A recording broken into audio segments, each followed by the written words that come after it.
Welcome to Gamecock Pod Live. For the next 3 to 4 years, I'll be committed to the University of This is Rodgers again to the 25, 20, 15, 10. Rodgers scores! Jackie Bradley Jr. delivered for the Gamecocks. Lost it up, looking for Kelly.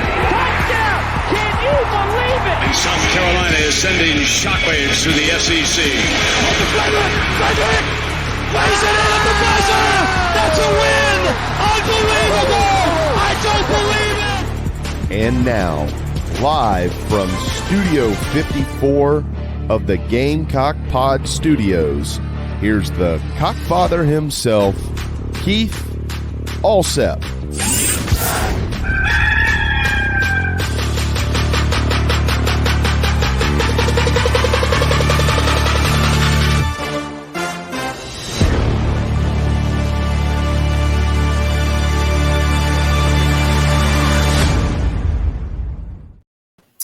All right, everybody. Welcome into Gamecock Pod Live for November the 8th, episode number 1346. Let's dive right in with our news, notes, and headlines. In just a few minutes, we will be joined by my good friend Ben Breiner and Breiner's Breakdown. But first, our news, notes, and headlines brought to you by BP Skinner Clothiers, located in the heart of the Vista at 1003 Gervais Street. Go by and check them out. My good friend Brent Skinner, he has been building relationships with his customers for over 17 years. He is a graduate of the University of South Carolina. This is a Gamecock family-owned and operated business. Brent and his lovely wife Marlo started BP Skinner in 2012, now located in the heart of Columbia's historic Vista. Brent believes in providing his clients with the best quality clothing at a fair price. His attention to detail, his commitment to ensuring his customers look and feel their absolute best set him apart as one of the top clothiers in the industry, not just in Columbia, not just in the state of South Carolina, not just in the Southeast, but all over the country. They have exceptional brands. They have built their reputation on the perfect fit, trust, quality, service, and style at BP Skinner Clothiers. If you need a custom suit, sport coat, shirts, maybe you just can't find the right fit off the rack, go check him out. He also has a fantastic line of Gamecock clothing. I'm wearing some today, the Holderness and Bourne line, polos, pullovers, caps, whatever your clothing needs may be. Suit, shirts, ties, sport coats, pants, shoes. They've got it all at BP Skinner Clothiers, located in the heart of the Vista, 1003 Gervais Street. You won't meet a nicer person and be taken care of by anybody like you will be Brent Skinner and the great folks that work with him. All right, college football playoff rankings were revealed last night. Ohio State still number 1, Georgia number 2, Michigan number 3, and FSU number 4.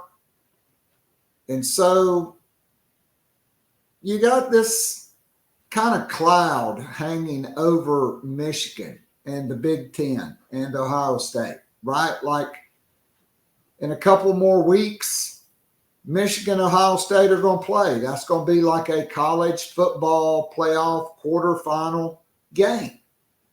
But what's going to happen because of the sign stealing thing, right?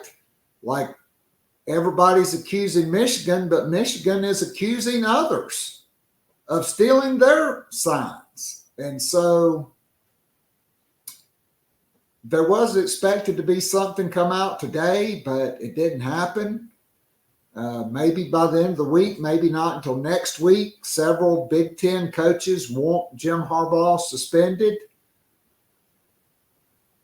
I don't know what's going to happen. We know the alleged mastermind behind all of it released a statement through his attorney saying he resigned and he alone was responsible for this. But we know that's not true because he didn't have the money to fly all over the place and buy all those tickets and do all that stuff. And so it's going to be really interesting to follow for sure. Obviously, Gamecock football, we'll get into that more later with special guest Ben Breiner. We'll get Breiner's breakdown.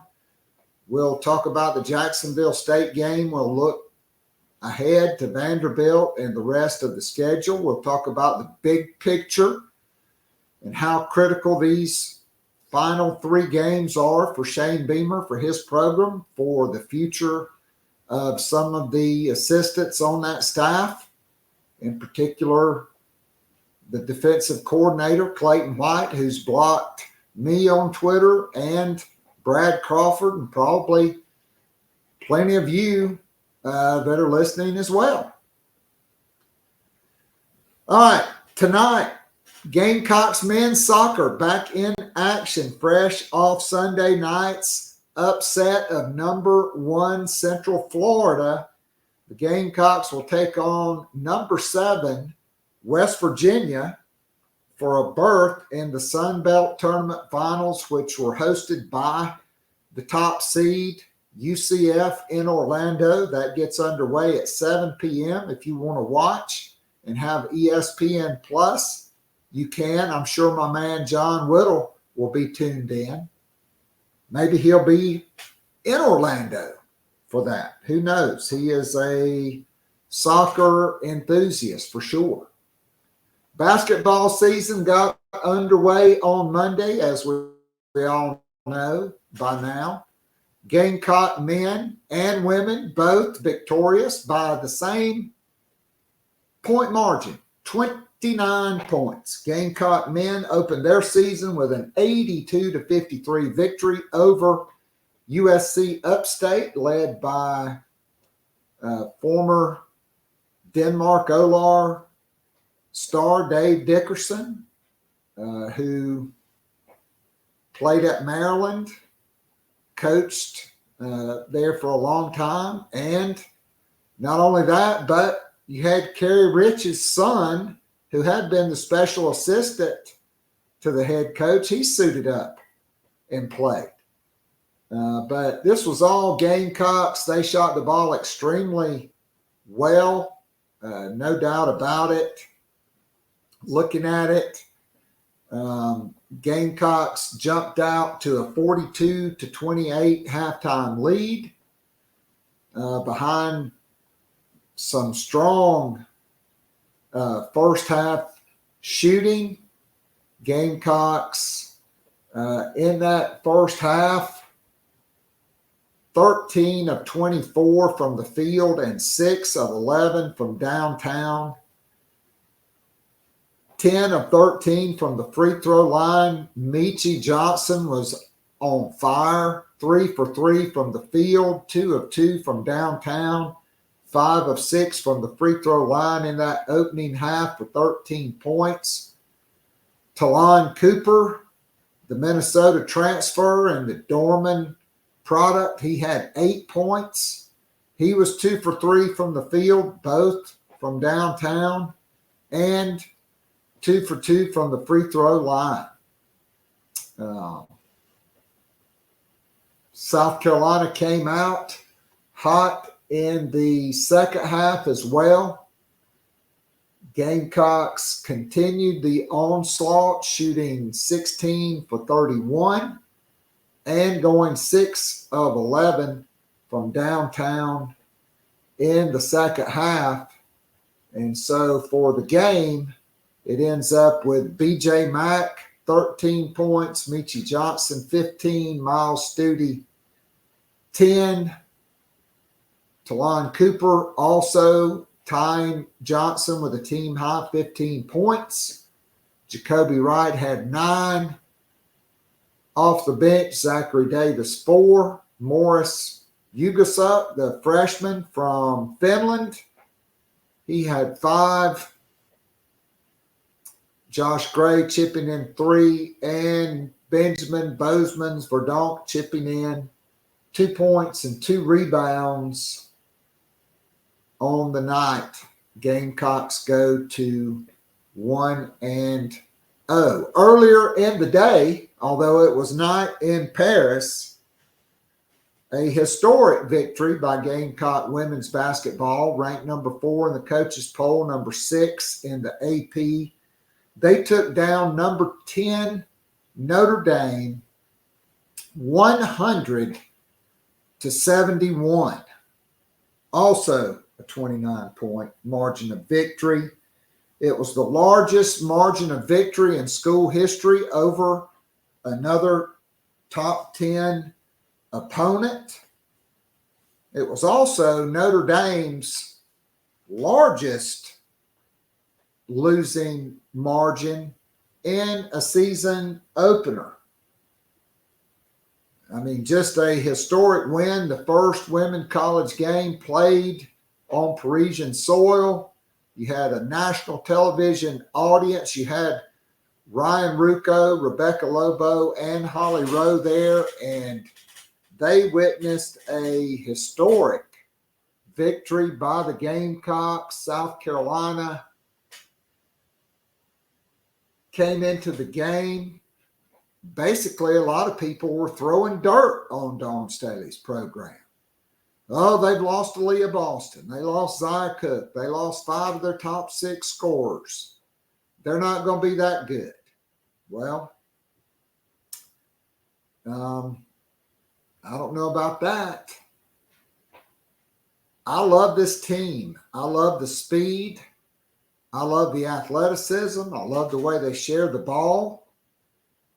And I think 1 through 8, maybe 9, this team has for sure more speed, more athleticism, more size, more perimeter shooting,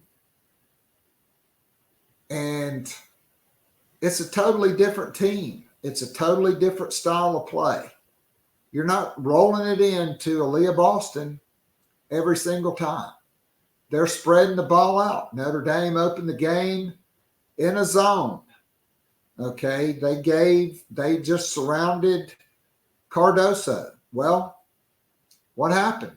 South Carolina started making 3-point baskets. That forced Notre Dame to come out of the zone. And when they went man-to-man, whether it was Raven Johnson, whether it was Tahina Pau, whether it was freshman Mylasia Fulwiley, they just threw it in to Camilla Cardoso. She had 5 points at the half. She finished with 20 points, 15 rebounds, and 4 block shots, and she only played 24 minutes. Not bad. Cardoso, what did she shoot in the second half? Let's look for the second half box. 15 points on 7 of 8 from the field and 1 for 1 from the free throw line. Because Breezy Hall, Pau, and Raven were hitting threes in the first half. Fulwiley hit a 3. South Carolina didn't shoot great from 3, but they shot well enough when it mattered to force Notre Dame to come out of the zone. Notre Dame led at the end of the first quarter, 25-24. They immediately extended the lead to 27-24, and then South Carolina went on a 24-4 run. What they do, they clamp down on defense. Okay, early in the game for Notre Dame, it wasn't just Hidalgo, it was Citron and Westbeld. Okay, they had really good first quarters. Okay, Hidalgo, 13 points. Citron was 2 for 3. She had 5 points. Westbeld was 3 for 6. But in the second quarter, South Carolina did what South Carolina does, and that is completely stifle their opponents with a smothering defense. Notre Dame and South Carolina both shot 50% from the field in the first quarter. The difference was Notre Dame had 3 3-pointers, and South Carolina had 2. South Carolina hit more threes in the second quarter. Okay, and in the second quarter, Notre Dame was held to 4 for 15 from the field, 0 for 5 from 3. They also had 6 turnovers in the second quarter. Okay, we can just go through it a little bit here. Okay, you had Raven Johnson in transition. South Carolina had 30 transition points and 70 points in the paint because they were running on Notre Dame. Full assist by Fulwiley, that cuts it to 27-26. Raven Johnson with a steal and a transition layup. Boom, it's 28-27. Notre Dame turnover. Okay. Cardoso hits 1 out of 2 free throws.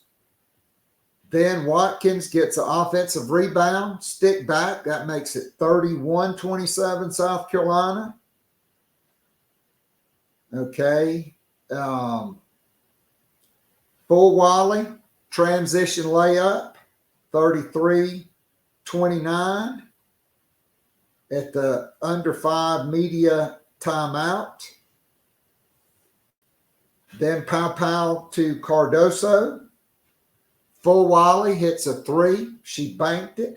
38-29 Gamecocks. That was a 14-2 run. Then you had the show-stopping block shot. Then Fulwiley takes it the length of the court, wraps around, fakes the pass, hits the layup. Notre Dame turns it over and then calls timeout. It's 40-31 South Carolina. As a 16-4 run, Notre Dame turned the ball over. Breezy Hall hit a 3. That makes the score 43-31. Breezy Hall throws it to Chloe Kitts. That's an and 1. 3 more points. That makes it 21-4. Kitts hits a free throw, 22-4. Kitts gets another basket. It's all of a sudden 48-31 and a 24-4 run.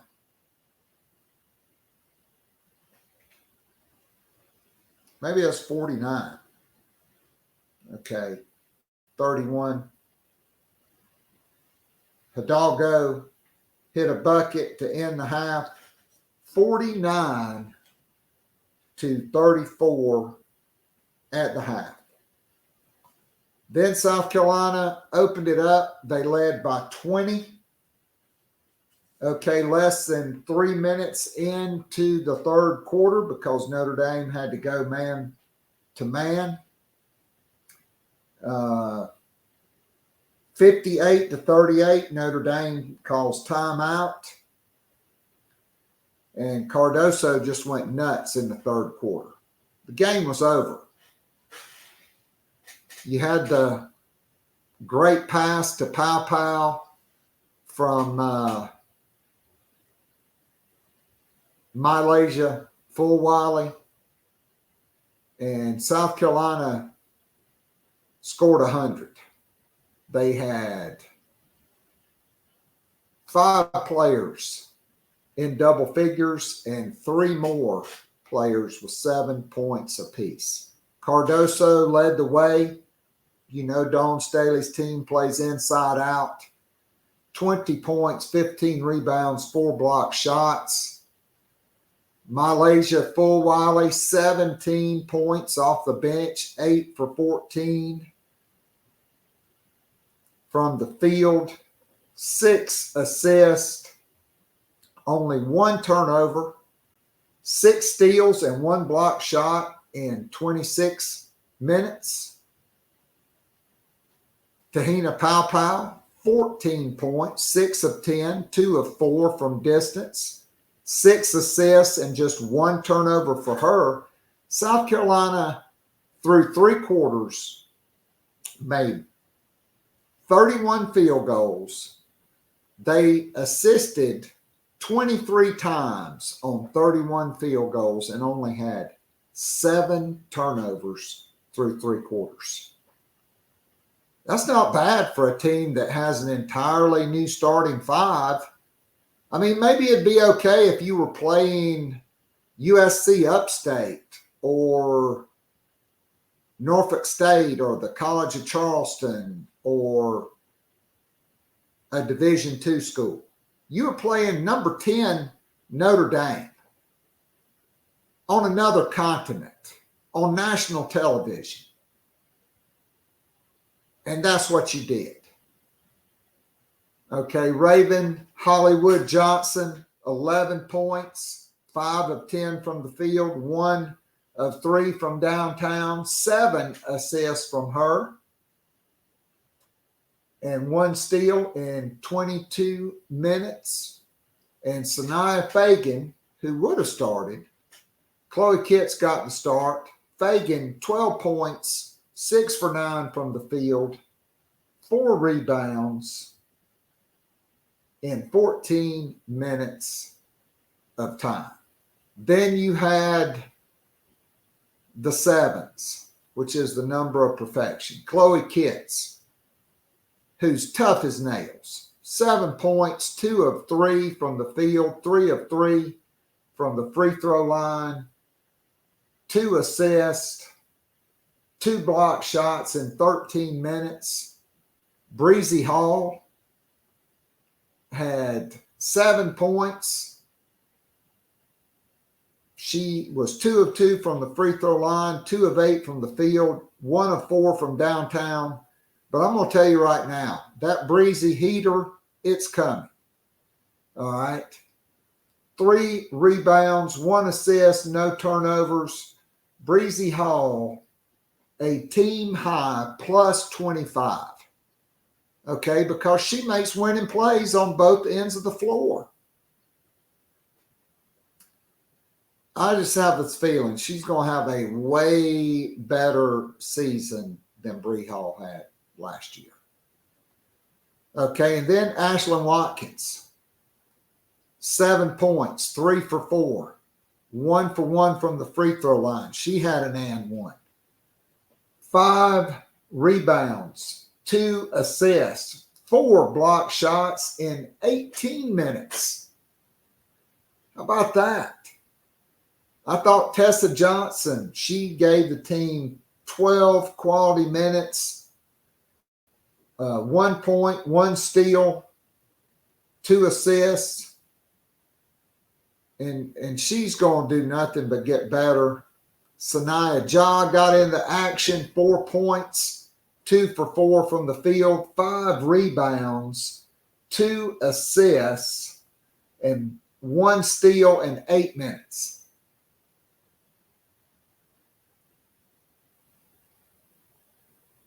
The only player not to score was Sakima Walker, who kind of got caught off guard by some Malaysia full Wiley passes. And so let me just leave this right here. Okay, I was in Dallas last year at the Final Four. South Carolina lost a heartbreaker. They had a season of perfection going. Okay, there were some absolutely atrocious calls on Aaliyah Boston that took her out of the game in the first half. Caitlin Clark got to do whatever Caitlin Clark wanted to do with her left arm, creating space, pushing off, whatever you want to call it. They let her go nuts.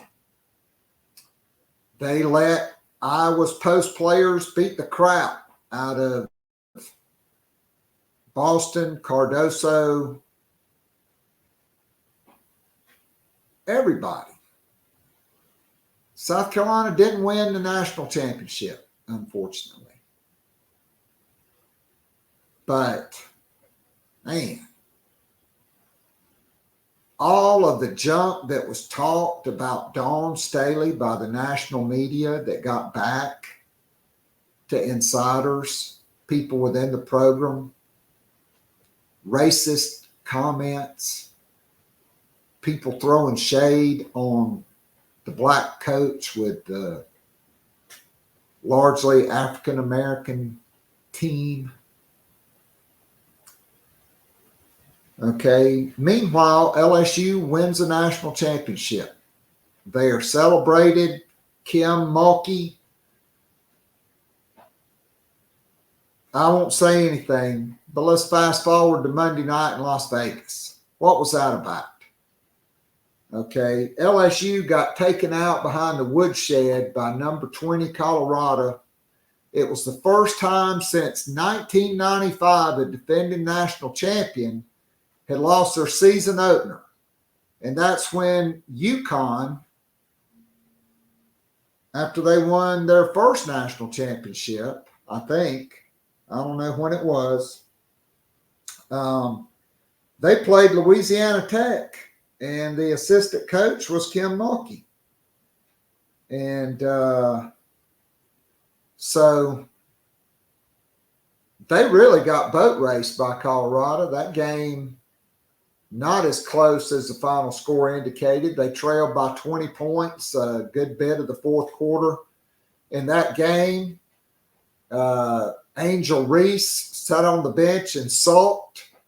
6 of 15 from the field, 3 of 5 from the free throw line.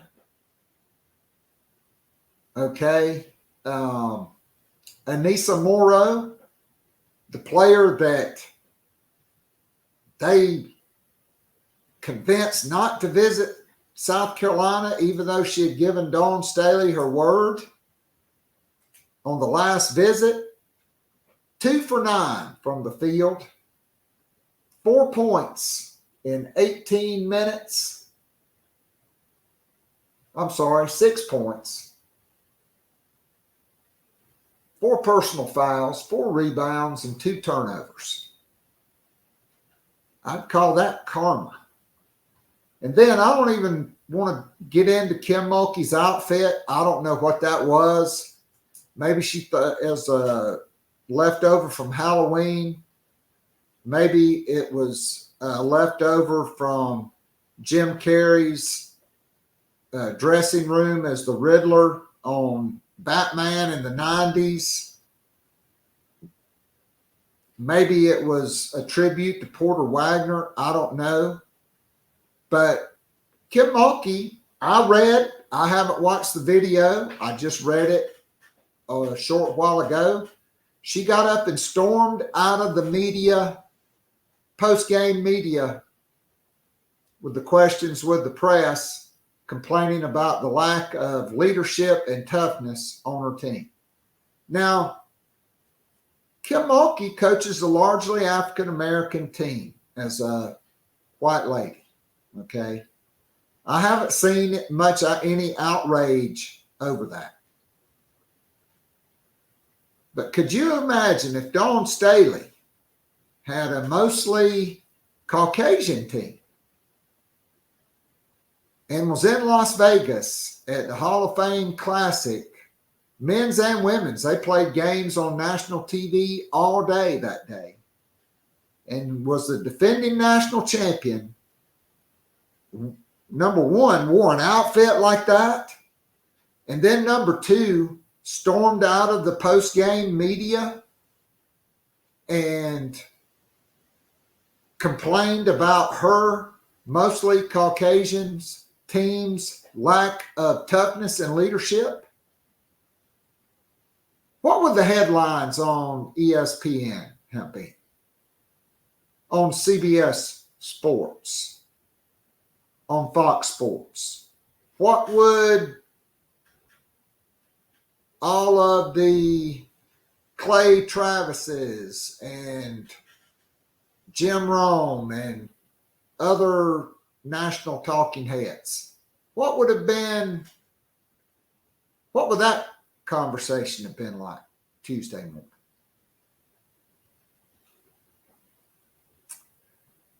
I'm going to tell you right now, there is not a better coach in the country than Dawn Staley. There's not a coach that cares for their players more than Dawn Staley, someone who is present in their lives always. Her former players, going back to Temple, Team USA teammates even, Asia Wilson, okay, showing up and courtside in New York for the WNBA finals. And Dawn Staley does a lot of stuff behind the scenes that people don't recognize. You know, what kind of a program could withstand losing Asia Wilson and then losing another generational talent, a generational person, a generational teammate in Aaliyah Boston, who's got to be one of the nicest young ladies I've ever come across in my life. How humble she is, how invested she is in the game, and quite frankly, a generational family, a family that sacrificed and sent their daughter to the United States at 12 years of age, and her sister Alexis, who I think was 14 at the time. And for the media to take shots at Aaliyah Boston and Dawn Staley and South Carolina's program and in a media event, and I mean, I don't think you'd ever see them do that to Gino Auriemma or Kim Mulkey or Stanford's coach. And you don't ever hear anything from Dawn Staley about it. All they do is win. Let me tell you something right now. This team is a legitimate national championship contender. They remind me more of the 2020 Gamecocks, except their best post player is not a freshman. She's a senior, and she's 6'7", and she can run and jump and catch and block shots and make tough shots. This team has more three-point shooting than any of Dawn Staley's teams in the last 3 years. You have quality bigs. You have a generational talent coming off the bench at guard in Malaysia Fulwiley, who shouldn't have had just one of SportsCenter's top 10 plays, and the number one play should have had two of the top 10 plays. Me personally, I thought the pass to Pow Pow in traffic behind her back was actually better than the layup move. Although I have to say, Ryan Rucco's call on that, and even Rebecca Lobo giving props to Malaysia Fulwiley. South Carolina, this is a special team. Okay, you have players that have sacrificed and waited their turn. Camila Cardoso was a top 5 player in the country. Okay, she was at a boarding school in Chattanooga, Tennessee. She's from Brazil. She went to Syracuse, where she was ACC Rookie of the Year and ACC Defensive Player of the Year. She averaged almost 15 points a game. She transferred to South Carolina and sat behind Aaliyah Boston and Victoria Saxton for 2 years because she believed in Dawn Staley's vision. Sanaya Fagan is a walking bucket, just like Fulwiley is. They're different. Fagan's 6'3". She can score a number of ways. She's very crafty. She sat for 2 years. She was the number 3 player in the country. She sat on the bench and waited her turn for 2 years, a McDonald's All-American. Breezy Hall did the same thing. Sat behind Bree Beal, who was a very solid player and part of that core that Dawn Staley was going to ride with all the way. And who can blame her? I think they were like 111-14 in 4 years. Okay. Raven Johnson was the number 2 player in the country, behind Paige Beckers. Or I'm sorry, Azzi Fudd. It was Azzi Fudd that year. She played 5 minutes her freshman year, tore ACL, worked very hard on her comeback, gained her confidence last year, played behind Kiara Fletcher most of the season. She sat and waited her turn.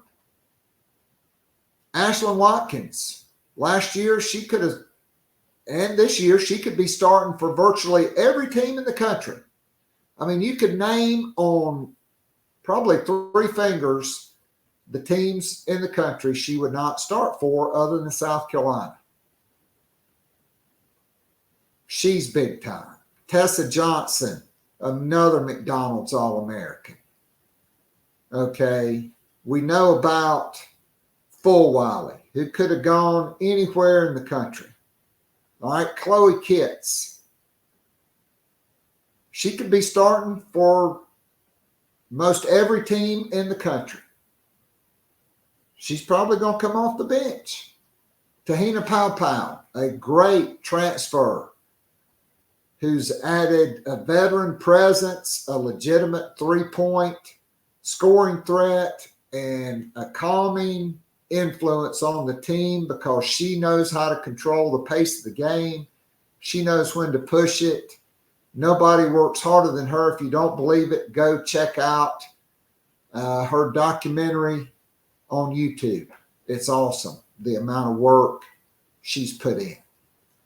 But you just go down the list and look. South Carolina has got the number 2 point guard in this class, Madison McDaniel. She's going to be signing this week. Adele Tack, who's probably the second best post player in the class of 24, very close to Koval. She's signing this afternoon. Joyce Edwards could be signing during the early signing period. South Carolina's waiting on Kennedy Smith, who may be the best 2-way wing player in the country out of California. UCLA's in that one. Southern Cal's in that one. But South Carolina's got a legitimate shot. And so I'm telling you this. I don't know why you wouldn't want to play for Dawn Staley if you talk to any of her former players or current players. And you see the smiles on everybody's face in Paris. You've seen the smiles along the way. from all of these top 5 and top 10 players who've waited for their turn, they made the most of it Monday night in Paris. I'll be back with Ben Breiner right after this commercial message. If you enjoy listening and watching the Free Wednesday show, now live streaming on YouTube, and would love more Gamecock Pod daily, join our growing Gamecock family by becoming a monthly or annual subscriber. You'll be able to listen to the show every day of the week and listen to guests like J.C. Sherbert, Hale McGranahan, and John Whittle from thebigspur.com, Colin Taylor and Mike Uva from Gamecock Central, Emily Adams from the Greenville News, Ben Portnoy, Michael Lanana, and Jeremiah Holloway from GoGamecocks.com, Michael W. Bratton, the host of That SEC podcast, and many, many more. As a VIP subscriber, you can join or listen to the weekly live Zoom call with up to 100 of your favorite Gamecocks and friends. After the show is an unrecorded overtime segment where the real scoop gets dropped and discussed. It's like going down to your local pub or sports bar and having a conversation with your Gamecock friends about last week's football game, men's and women's basketball games, and Gamecock baseball. And of course, there's always recruiting to discuss. In addition to the weekly Zoom call, VIP subscribers get the most popular podcast, The Morning After, which is released every Sunday morning during football season, and more VIP perks are in the works. Follow Keith on Twitter at KAllset, or follow the show on Twitter at Gamecock Pod. Go to the top of the homepage and follow the link. If all else fails, go to patreon.com/Gamecock Pod Daily. Join now and get up to 3 months free off an annual VIP subscription. You will love it, guaranteed. Now, back to Gamecock Pod Live.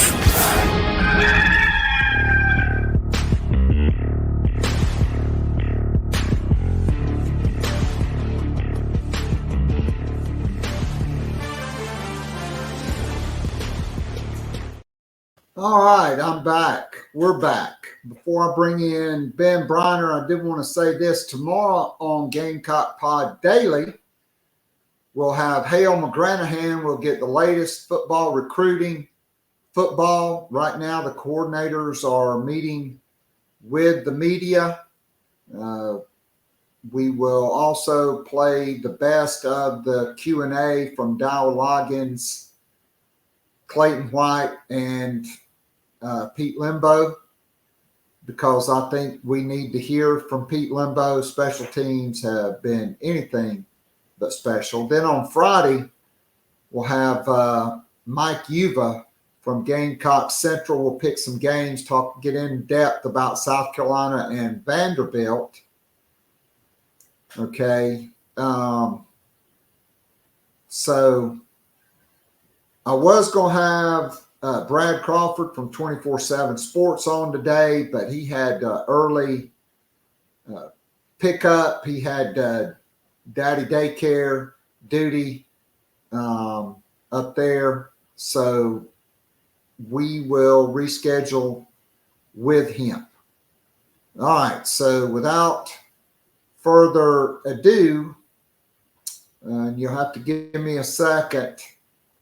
Here is my conversation with Ben Breiner from thebigspur.com.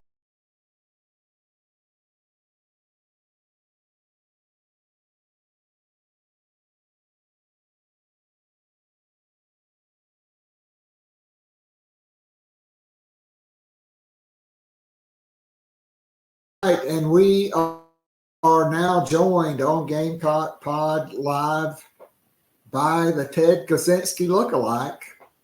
I mean, it's Ben Breiner. Ben? Sir, this actually went to a barber last week. You should have seen before that. Good. It was a hot mess coming into the weekend. It was a hot mess, but we got that fixed. Do you have the beard balm? Have you incorporated that into your products? I do the beard oil. I'm not going to say which kind because no free ads. But if someone wants to send me a bottle of it that I can do free ads for on this here podcast when I show up every so often, please do. Please send me beard oil. Anyway. All right. So fair enough. All right. So let's get right to it. So South Carolina held on by the hair of their chinny chin, obviously not as full or thick as the hair on your chin, or they would have easily been able to hold on. And it's 31-28 with 2 minutes to go, and Jacksonville State's in the red zone. I'm still wondering, why are you throwing the football down there? I guess it was 2nd and 12, and they thought they had a good play on. Mm-hmm. But Stone Blanton makes the defensive play of the year because, let's face it, there hadn't been very many plays at all on that side of the football. Correct. Other than maybe David Spalding's getting my toe back in bounds, interception down in the red zone to save that win against Mississippi State. Poor David Spalding. He was so promising a couple of years ago, and he has not been good when he played outside of that pick, and not reliable on a secondary that needs reliable humans. I just kind of think he's like Ja'Kai Moore. I think he's been injured so many times. He's just not the same guy that he was a couple of years ago. I can see that. So just your 30,000-foot view, thoughts on the game. I mean, this is a team that got housed in their own stadium by Liberty University minus Hugh Freeze, 31-13. They also got beat by Coastal Carolina, which I guess means Jamie Chadwell actually got them twice because he was the coach at Coastal Carolina. And now he's the coach at Liberty. So their only 2 losses coming into that game were essentially Jamie Chadwell adjacent. I mean, this is a team that was only averaging 377 yards per game of total offense. Not a juggernaut, except in the run game. And not very good. I mean, I know they had good defensive stats, but I mean, let's face it. Good. That's a good defense. That's a good defense. That's first year in FBS. I was gonna say it's not over the talented. I think it's a good defense. I think it's the kind of defense that can annoy a lot of offenses. And I think it's the kind of offense that can annoy one like South Carolina, where the offensive line is, my parents own a car that's 45 years old, and at least 5 years ago, it felt like it was less junky and ran a little better than South Carolina's line most of the time. Like, Jacksonville State was a tricky matchup, in my opinion. One, because, and in one way, it made South Carolina offense, bad offensive line. That defense was going to annoy them. Now, South Carolina was still going to be able to run up some points, but even coming in, I was like, they're going to have a few of those misfire moments, and people will get mad. Understandable. Also, the fact that like the run game just could not get going was a little surprising to me. Like, I thought Jacksonville State would hold them below what you'd hope, but they really held them below what you hope. I mean, those dudes fly around. They're not necessarily like the most enormous, but they fly and they rally and they hit. So that part didn't confuse me as much. The interesting thing about the other side, and that was where I was kind of looking for the real barometer moment, was this Jacksonville State offense is not good. Like, it does all the Rich Rod stuff. The thing about the Rich Rod stuff is you get really good athletes in space. And that team doesn't have that good of athletes. It has a lot of like nice mid-level Sun Belt talent. The receiver has some moments. And I'll give credit to Jacksonville State. They had 2 to 3 of what I would like to call dumb plays, where your dual threat quarterback throws up a one-on-one and your receiver just kind of comes down with a really tough ball. Like, that happens on occasion, and they got like 3 of those. The real thing was, coming in, I was basically like, when you don't have as good of athletes running that system, the only way that run game is going to notably get going is if the other team is not good at tackling. And I think you've watched some South Carolina football. That team is not good at tackling, and they're not great at holding up in the block against the blocks. And so, you've got stuff like, I think it was like a 3rd and 8 or a 3rd and 9, and there was just a give up dump off pass. Set up a better punt, whatever. Don't have your quarterback throw a pick. And it turns into an 11-yard gain and a first down. And there were like 6 or 8 of those where there wasn't finishing and there wasn't being sturdy up front. And that was, I think, where it kind of came the most undone. Like, if South Carolina's defense had just been kind of on point and you'd said, hey, Ben, they're going to win 31-10, I would have said, yeah, 31-10 feels right. That feels like where I kind of thought it would be if this defense was,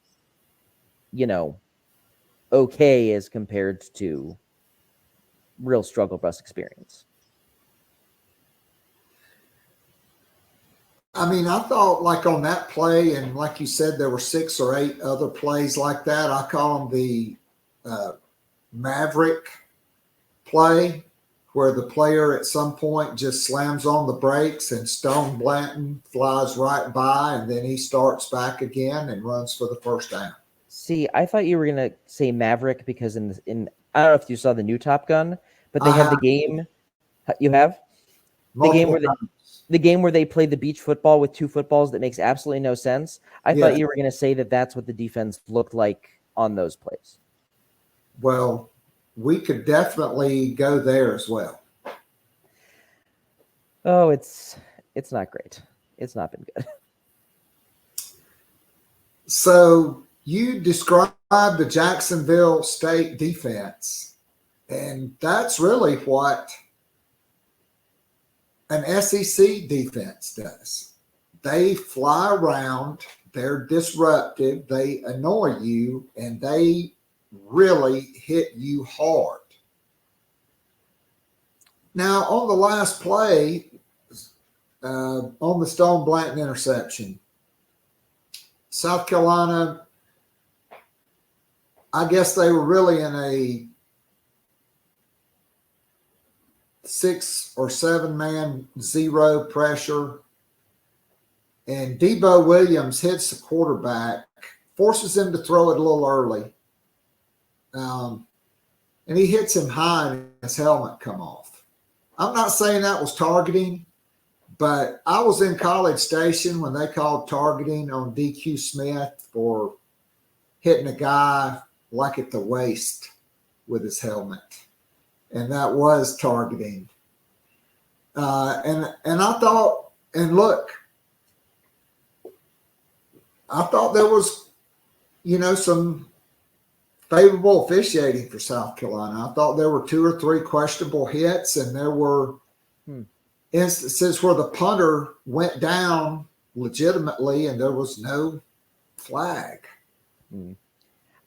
I will say the DQ Smith one is like, it's this sort of weird quirk in targeting where it's not really about the hitter. It's about like trying to make people not hurt themselves.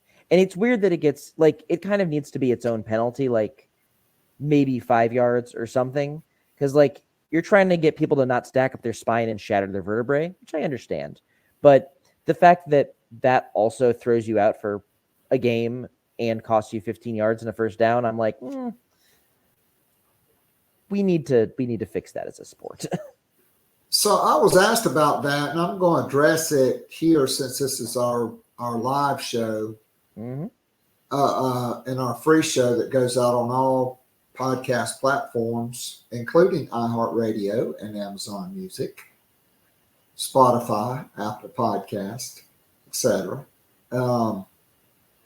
So there was a proposal, NCAA proposal, and I know this because I'm a high school football official in Texas, and we are one of 2 states that go by the NCAA rules. There was a rule change proposal for there to be a flagrant targeting, which would be an ejection, which would mean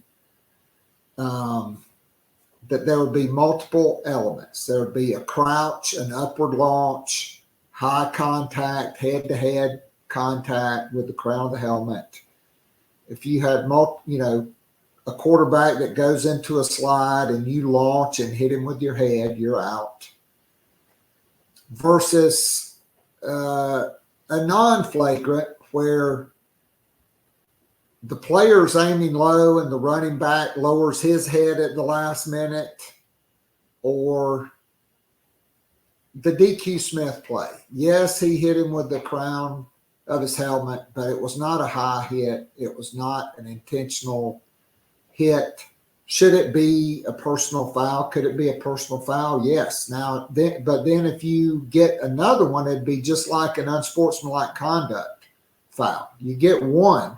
If you get the second, then you get ejected from the game. For whatever reason, that rule did not pass. And look, we have to be better than college and professional officials because there's no replay on Friday. Mm-hmm. Saturday and Sunday, they get all the replay they want. Dak Prescott, Sunday night football, steps out of bounds on about the 1.5 yard line. The ball's about half a yard short of the line of the game. Touchdown, Cowboys. Touchdown. Let's go to the replay. No, not a touchdown. No harm, no foul. They get it. Well, what if he fumbles on the next play? And there was, but since you had no replay, it was a touchdown. Right? Like, It's kind of backwards, but I do think that should be one thing going forward because it's easy to determine the intent of a player, like on a blindside block where a guy that's really not a very physical football player, but he sees his chance to get a guy that's not looking and he launches and the guy has no chance to defend himself right as he turns his head and the guy just plows him up high. I mean, that is with his head, leading with his head, that's an ejection. Even the one they called on Shiloh Sanders, maybe that was because it was they declared the receiver an unprotected player or a defenseless player. But he led with his shoulder, and he hit the guy basically in the side, and they ejected him for that. I don't know. Food for thought. I digress. But yeah, the point is, getting back to those Gamecocks on Gamecocks, it was a very this season kind of game where South Carolina, if the hatches were mildly more locked down, they would have escaped with, about maybe a slightly worse win than expected, instead of people getting a more competitive game than they probably wanted to pay for. I mean, I have to say, I was sitting here. There were a lot of really good games in that early window on Saturday. And I'm sitting here. I got my iPad, so I'm watching 4 games at one time. But I got the South Carolina game on the big TV. And that was not fun when they were just basically like, remember the Titans? 6 plays just like Novocaine. Give them long enough. I mean, they are just moving right down the field. And I will say this. I don't know what happens to Zach Alley going forward. I don't know if this defense is a reflection of his purely his coaching or just a lot of pieces coming together. But if it is a reflection of his coaching, someone's going to pluck him up. He seems this group for Jack State is good. And I think that will potentially lead him to further riches down the line. So looking at his profile, South Carolina may or may not be in the market for a new defensive coordinator after that. So he was the defensive coordinator and linebackers coach at Louisiana Monroe. He was the youngest defensive coordinator in the NCAA football bowl subdivision at 28 and a member of the 24/7 Sports 30 under 30 list. He is so young. And he coaches linebackers, which would be very refreshing considering Clayton White's never coached linebackers. He just played linebacker. He's a secondary guy. And so he graduated Clemson in 2014. Oy. How about that? And Charlotte Country Day. It's probably not that far away from you. Yeah. It definitely is. And I think I drive by it to go to certain restaurants I like. Yeah. So yeah, Carolina's guy. That'd be if there is a change, that'd be a big old swing. But I mean, just having watched the product they put out this year, like they have a couple of good defensive linemen, but like they don't have a lot of size and they're doing some weird stuff. I mean, I think I actually asked Shane Beamer something about their run blocking and he was basically like, yeah, we scaled down to a lot of our base stuff because we were going to have to match like 7 fronts on any given play. So, do what you know and do what you know how to block well. I was like, that is a not unfair point. No doubt. So Ja'Kai Moore gets injured. He goes out. Casey Henry plays for the first time since North Carolina. He wasn't out there long. He went down again. Trey Knox is out for this week. Kerryon Joyner's out this week. And that means you basically have one tight end and 1.5 run back. Different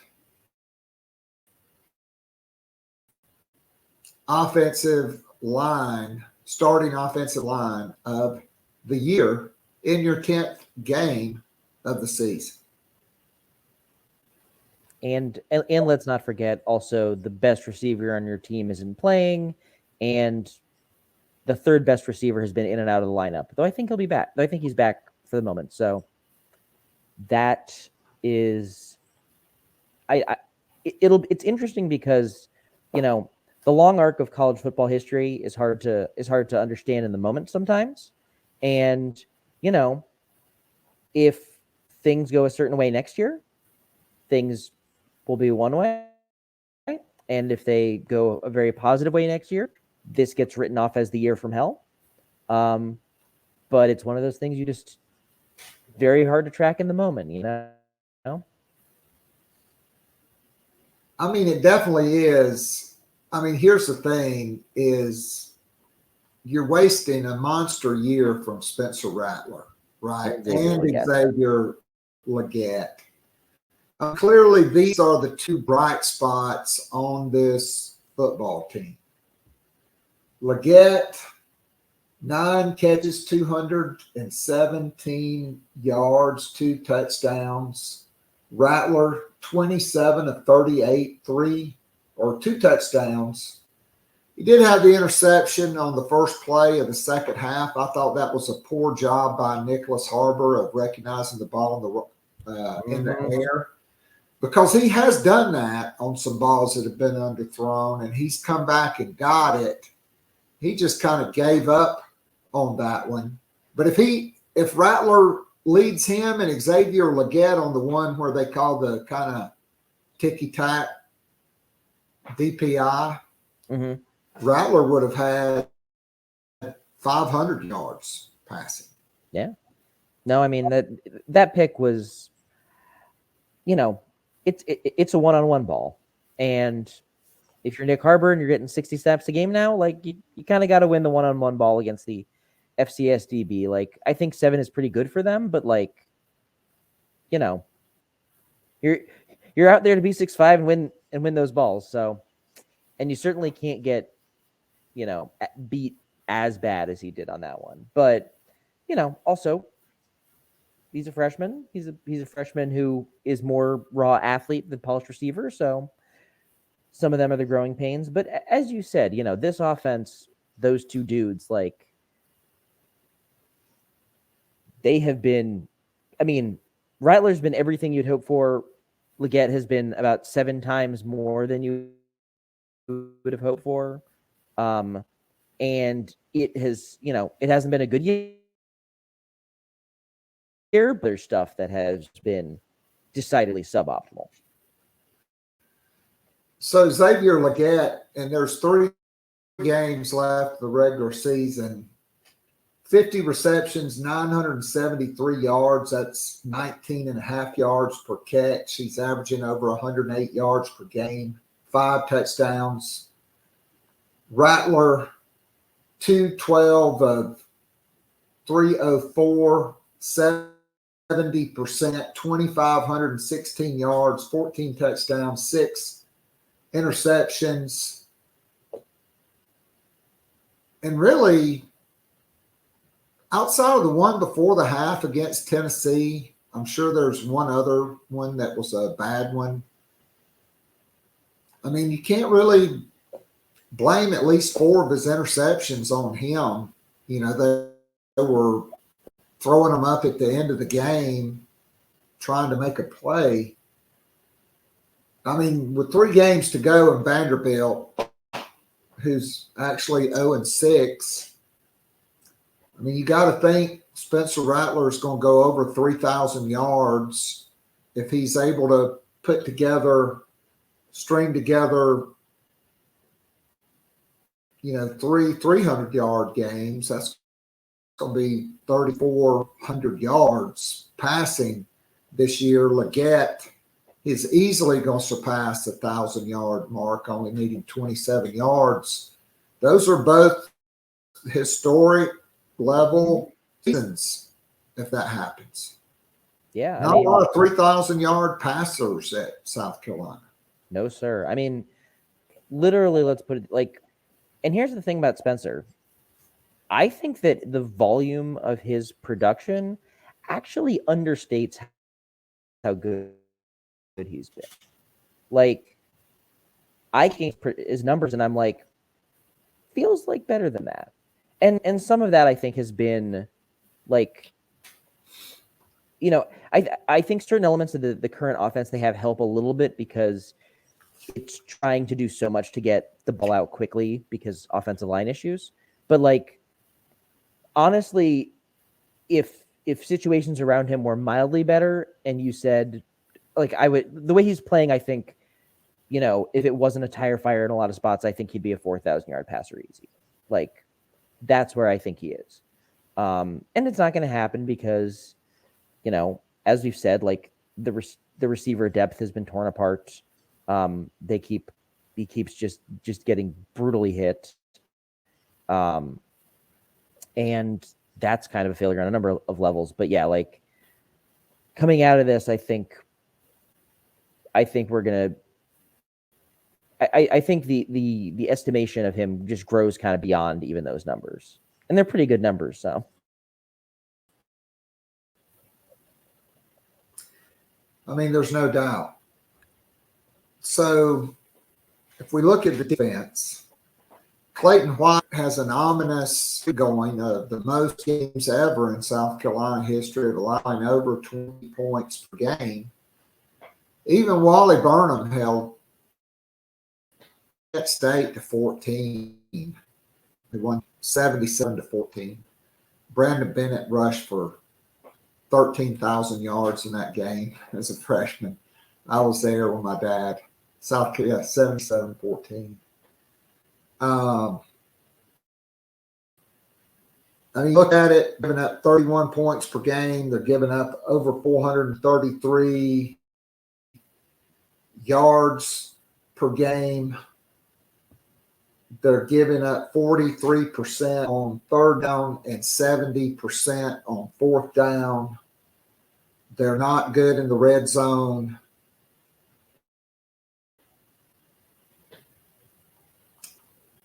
Not at all. And so here's my point of saying all that is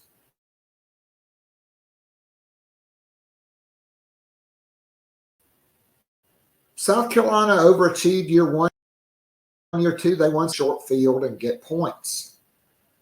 Outside of Mississippi State, where you got two very timely turnovers, which helped you win that game, and you got 4 turnovers, which helped you beat Jacksonville State. You hadn't gotten the Clayton White's defense does not get turnovers. They are not very good, and you can't count on turnovers. And after going 7-6 in year one and knocking Tennessee and Clemson out of the college football playoff and going 8-4, playing Notre Dame in the Gator Bowl, you've overachieved. You have a lot of momentum. To me, there's no excuse to have not mined their transfer portal.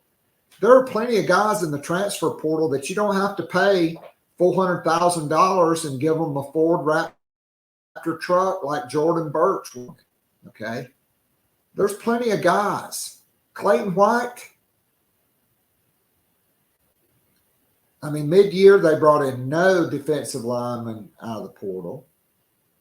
They brought in one linebacker who it took until the 8th game of the season for him to play at all.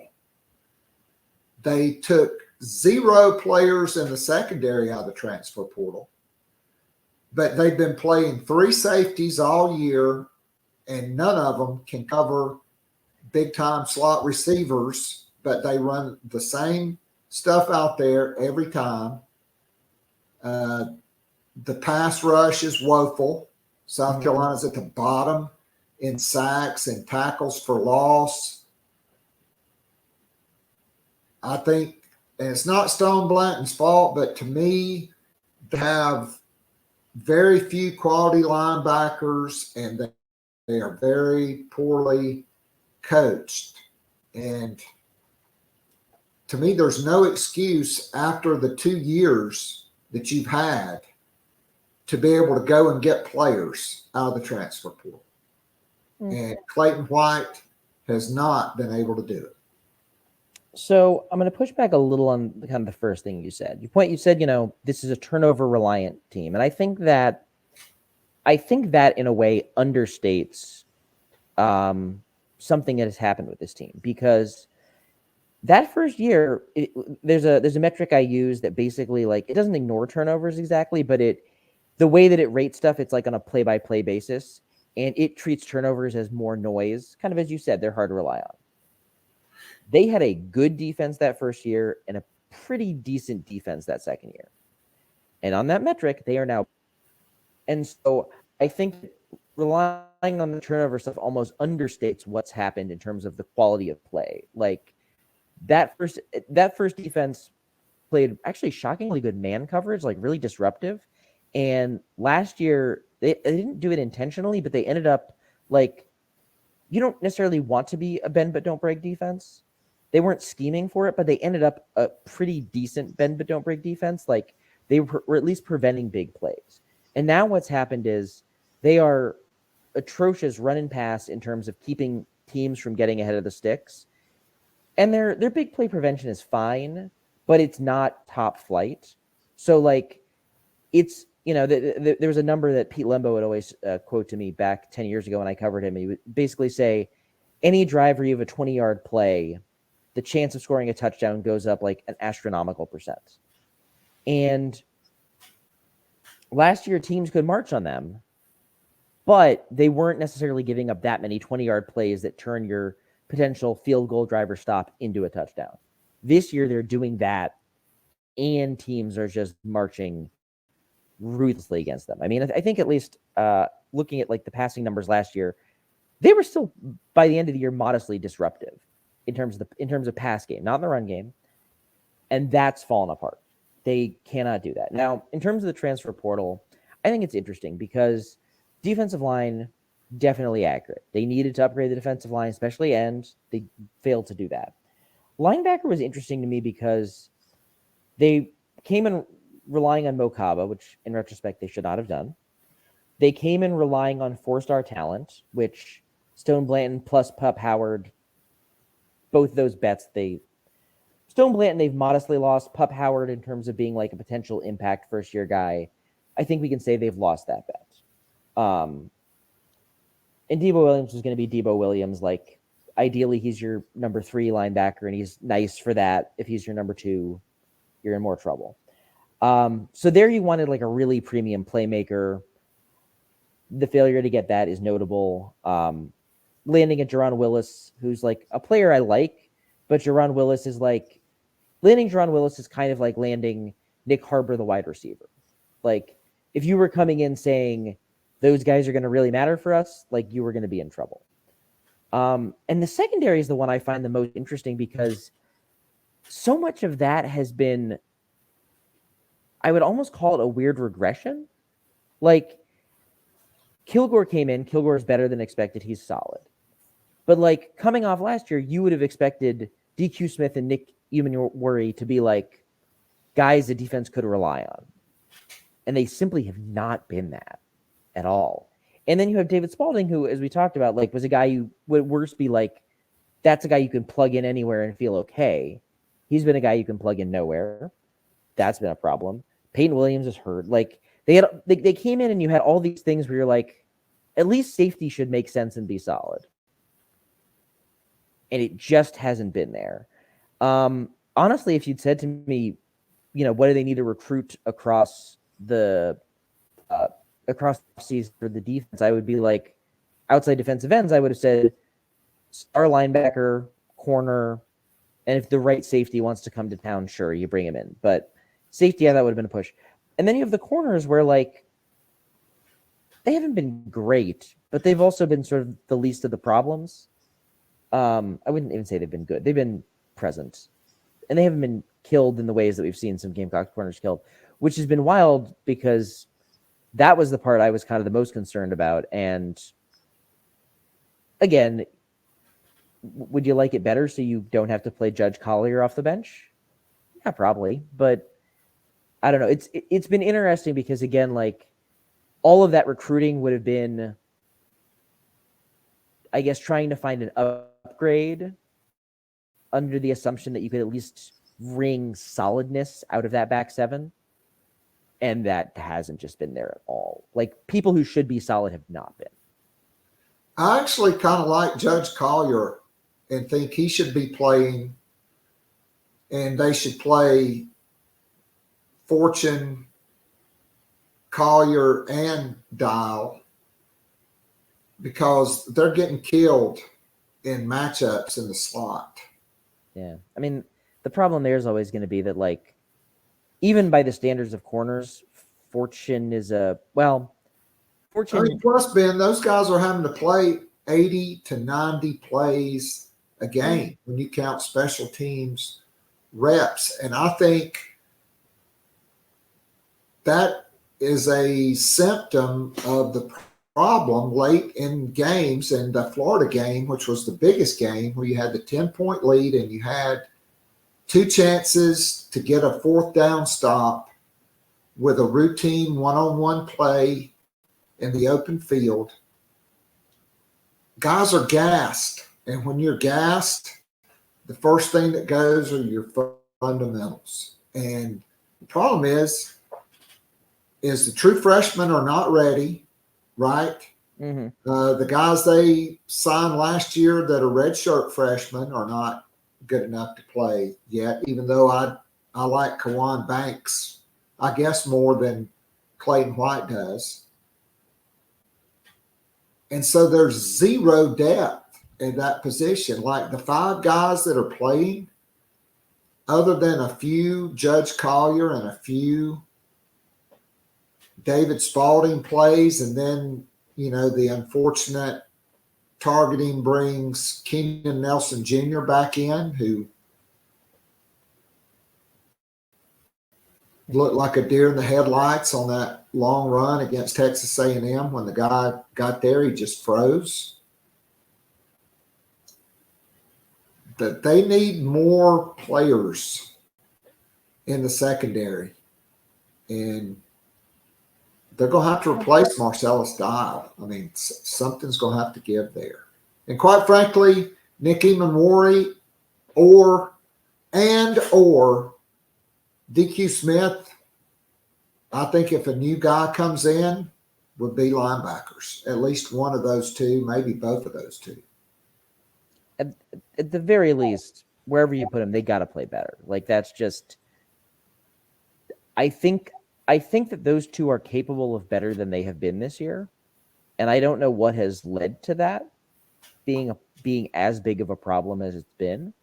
But it definitely, I think we talked about this after Mississippi State, it exposed a certain amount of things where if you couldn't play DQ Smith in the slot, then you're trying one of those other two, and you either have a true freshman or you have Nick Emanwari, who I think has shown the ability to be fine at coverage, but they've also run into this situation. And I think this is actually an interesting evolution of the sport, is that everyone, if they have a decent slot-esque receiver, they'll just play him there.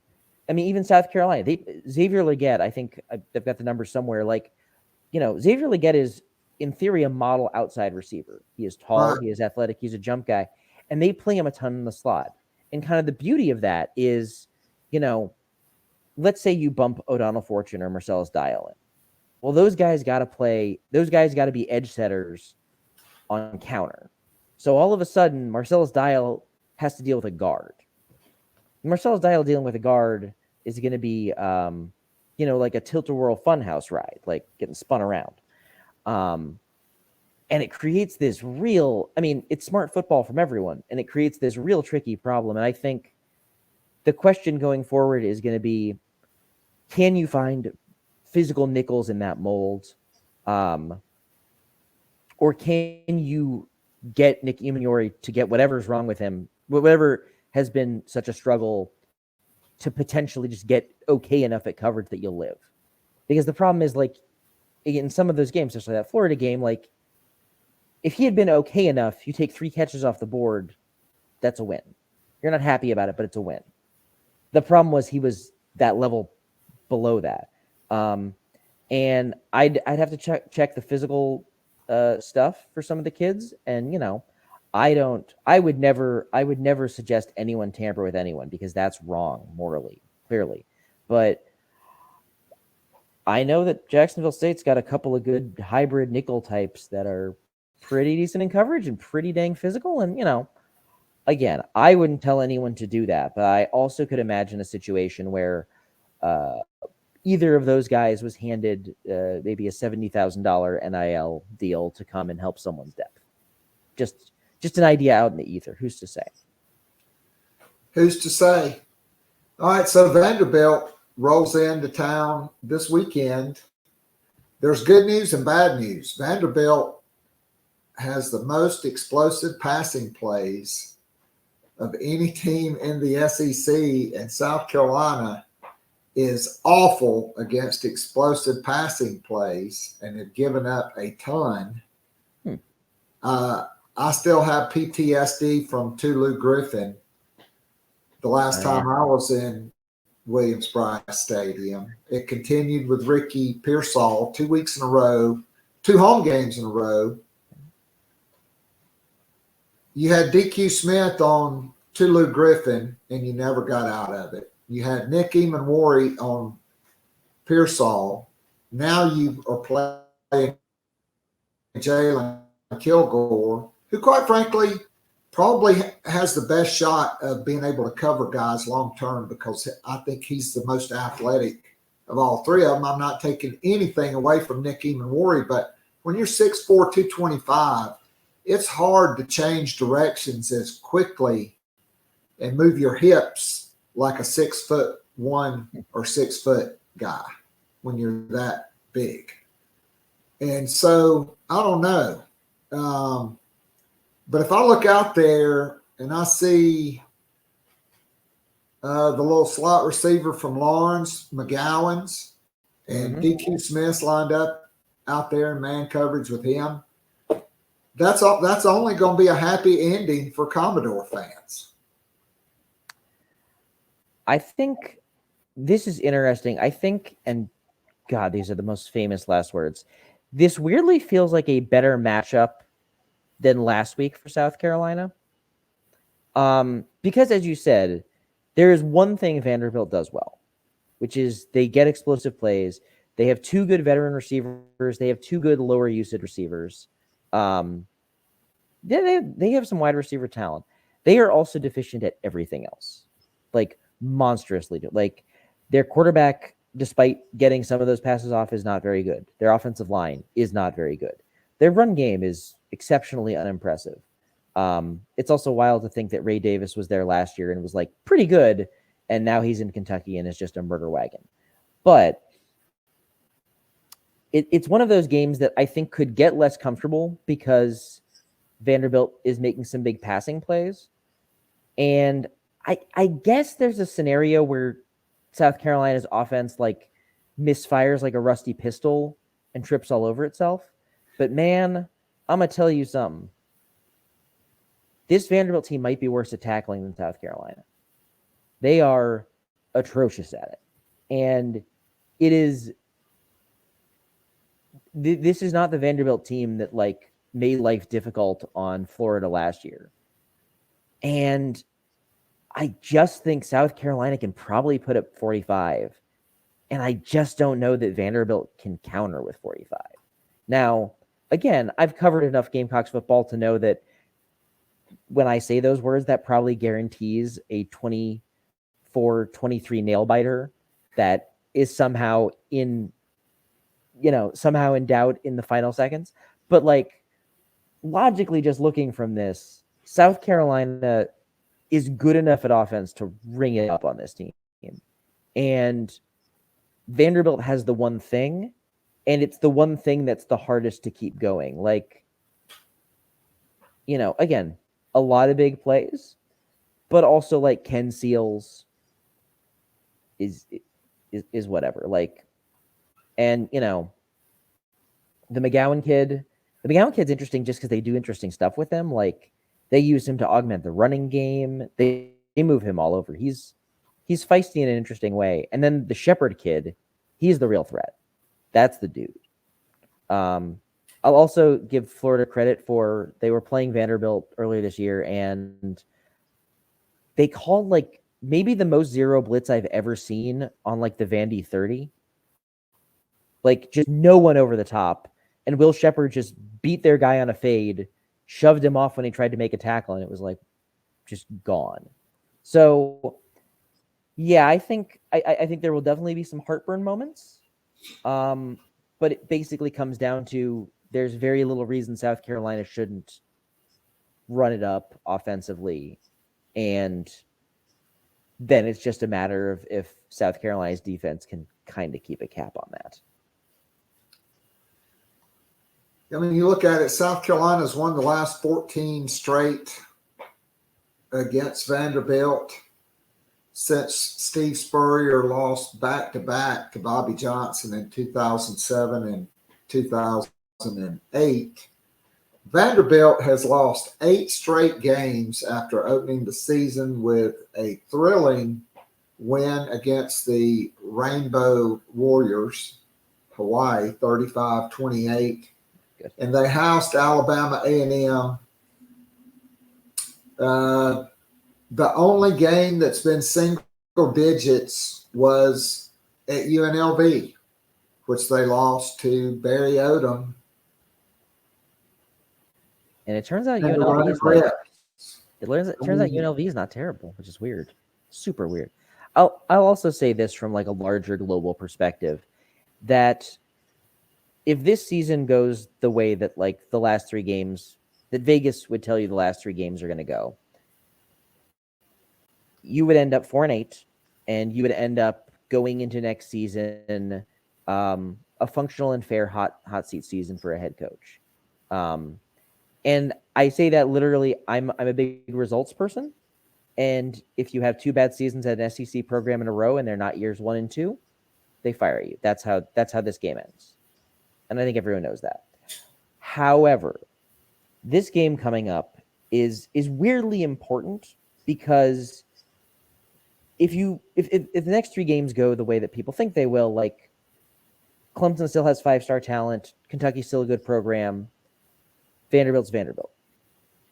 If South Carolina were to lose to Vanderbilt, that is a sign, that's a bottom falling out kind of thing. That is, I wouldn't imagine that creates any more like movement or anything, but like that introduces a level of toxicity that is so much higher than 4-8. And that's saying something, because 4-8 is going to would make for an incredibly unpleasant offseason. 5-7 will too, but 4-8 is worse. And losing to so if things do go sideways and they were to lose, I would call that you get what you earn. Like you can't sort of feel a certain way about a program if you go out and do things like that. So it's weird to say that a win that would, barring an upset, mean the difference between 3-9 and 4-8 is important, but it's really important in a weird way. It is really important for Shane Beamer.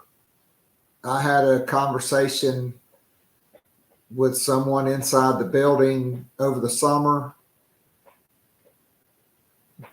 and they were like, I was like, can you get to 8 wins? Well, we hope we can, but if we go 4-8, it's just going to be disastrous. I mean, if you go 4-8 with Spencer Rattler as your quarterback and Xavier Legette, I just, I'm hopeful. I'm not an eternal optimist or a sunshine pumper. I think for the most part, the defense, I thought, took 2 steps forward against Texas A&M for most of that game, and then they took 4 steps backwards against Jacksonville State. But I don't think there's a Rich Rod guru left on the schedule here. No. The hope for me is you take care of business this weekend. You get some guys back. You have a night game against Kentucky and Devin Leary, who I literally saw crap the bed at home against Missouri and just throw balls up. Yep. Darude is going to be there. The light show. A lot of weird stuff happens at Williams-Brice at night. I mean, even under Shane Beamer. Go back to the Florida game, the first year, the Auburn game, right? The Tennessee game. And if somehow you're able to get that one and go into the Clemson game 5-6,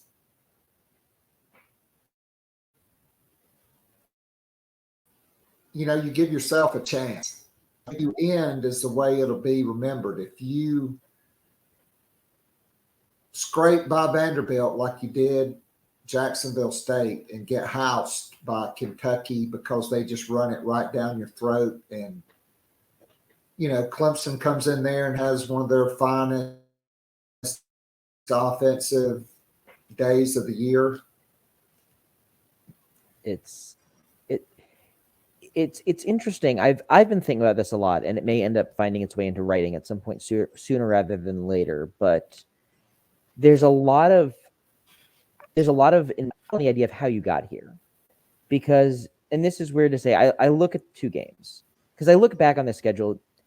They ran into the problem that Missouri went like low key supernova, which is that's not something you can totally prepare for. You can't totally prepare for like Brady Cook is suddenly throwing dimes.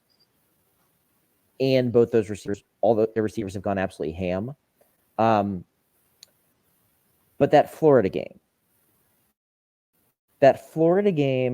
and the fact that this happened to be a Charlotte neutral site year are going to be two factors that loom on this team. Because you know what? If you take care of that, if you win when you're 98% chance of winning against Florida, you're going to go in and you're going to say you need to beat Vandy and go 1-2. And that's very palatable. If it happened to be where you played some mid-major instead of UNC, you would be in that situation also. And if both those things were the case, you'd already be bowling and you'd be saying, you'd be about to bowl and then, looking to, grab a pelt from Kentucky. Or this team was sort of, it came in a little rickety and it needed some breaks and it got none of them. And, well, it got a couple, I should say. Spencer's good, and Xavier Legette went supernova, which makes up for losing Antoine Wells. But this is very much a case of, things needed to happen to change vibes down the stretch, and South Carolina has either been unable to get them or hasn't gotten them. And, someone kind of snapped at me on a message board and said, bad teams have a lot of ifs. But kind of the beauty of college football is ifs.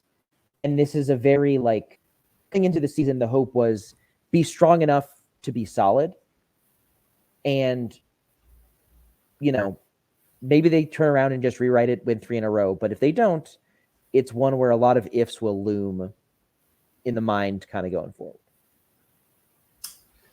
No doubt about it. I think that is a great stopping point. Ben, I can't thank you enough for joining us. Great stuff as always. And look forward to catching up with you down the road.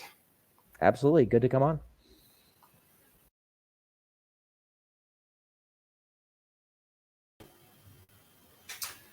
All right. And that was my interview with Ben Breiner. Okay. That is going to be a wrap for today's show. I'm off to pick up the kiddo. She's got early release today. I do want to leave with this. Next Thursday, November the 16th, I will be at the Southbound Smokehouse in North Augusta from 6 until 9 p.m. Representing Carolina Rise. We're going to have a little meeting there to create and spread the word for name, image, and likeness, and hopefully increase Carolina Rise donations and memberships. This is a very critical period coming up with the transfer portal, with the December signing period, the November signing period for basketball open today.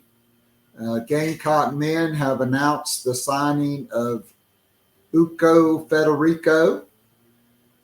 Trent Noah should be signing his paperwork at some point. They're in Harlan, Kentucky. So I didn't even realize that was a real place until he came on the scene. Dawn Staley and company may wait until they get everybody they hope to get in the early signing period in the boat. Adele Tack is holding her ceremony in about an hour. I'm not sure on Madison McDaniel. And, of course, Gamecocks await the word from the number one player in the country, Joyce Edwards, just across I-20 in Camden, and Kennedy Smith at Itawamba, California. So I'll be back tomorrow on Gamecock Pod Daily with Hale McGranahan, and then on Friday with Mike Yuba. Until then, this is Keith Allsup saying God bless, go Gamecocks, and I hope to see you all very soon and can't wait to get back home for the Kentucky game next weekend. Go Cox. I'm out of here.